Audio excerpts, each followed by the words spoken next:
भल अनवल निज निज करे तूती, लहत सुजस अपलोके विभूति। सुधा सुधा करे सुर सरि साधु, गरल अनल कल मल सर व्याधु। गुण अवगुण जानत सब कोई, जो जहि भावनीक तेहि सोई। बड़ा सुंदर अर्थ है।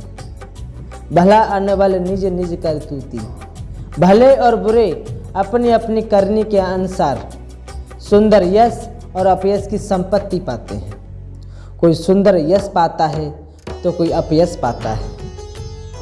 अमृत, चंद्रमा, गंगा जी और साधु एवं विष, जहर, अग्नि, कलयुग की पापों की नदी अर्थात कर्मनाश और हिंसा करने वाला व्याध, इनके गुण अवगुण सब कोई जानते हैं। सब जानते हैं अपनी अपनी बुद्धि के अनुसार कि ये विष है, ये अमृत है, ये साधु है या असाधु है, जो भला है जो बुरा है, सब जानते हैं।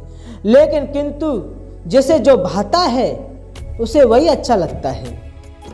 भले बलाई पे लही लही निचाहे नीचू, सुधा सराहे अमृता गरल सराहे मीचू।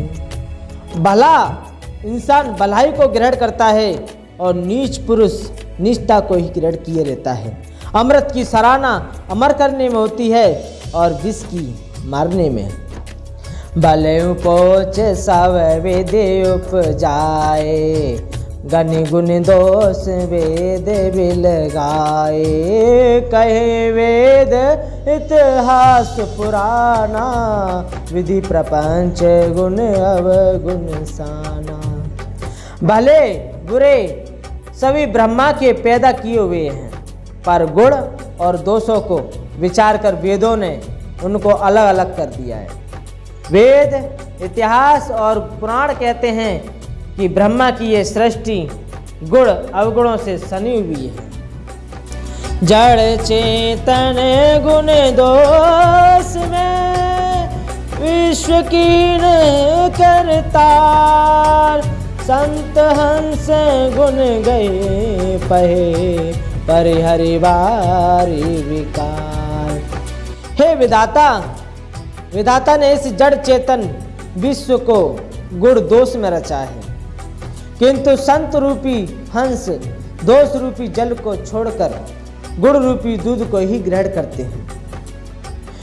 परमात्मा की कृपा से जो संत लोग होते हैं, तो संत लोग के अंदर विवेक तो होता ही है, दोष और गुण को जानते हैं, तो वो दोषों को छोड़कर गुण रूपी दूध को ही ग्रहण करते हैं। हस विवेक जब देहि विधाता, तब तज दोष गुण ही मनुराता। काल स्वभाव कर्म बरियाई, बल प्रकृति वस सुख ही भलाई। विधाता जब इस प्रकार हंस का सा विवेक देते हैं, तब दोषों को छोड़कर मन जो है गुणों में अनुरक्त हो जाता है। गुणों में मन अनुरक्त हो जाता है।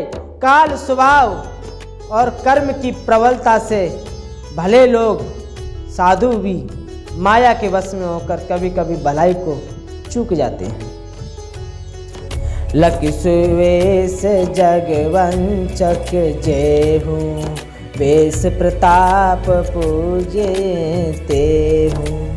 उग रही अंत न हो निभाऊ, काल ने जिमिरावन राम। जो वेशधारी ठग है उन्हें भी अच्छा साधु का सा वेश बनाए देखकर वेश के प्रताप से जगत पूजता है, परंतु एक न एक दिन वे चौड़े में आ ही जाते हैं। अंत तक उनका कपट निभता न, जैसे काल नेमी रावण और राहु का हाल हुआ। गगन चढ़ई रज पवन प्रसंगा, की चही मिलय नीच जल संगा। साधु साधु सदन सुख सारी, सुमिरहि राम देहि गन गारी। पवन के संग से धूल आकाश में चढ़ जाती है, आकाश पे चढ़ जाती है, और वही नीचे की ओर बहने वाले जल के संग से कीचड़ में मिल जाती है। बात समझना, साधु के घर के तोता मैना राम राम सुमिरते हैं और असाधु के घर के तोता मैना गिन गिन कर गालियाँ देते हैं।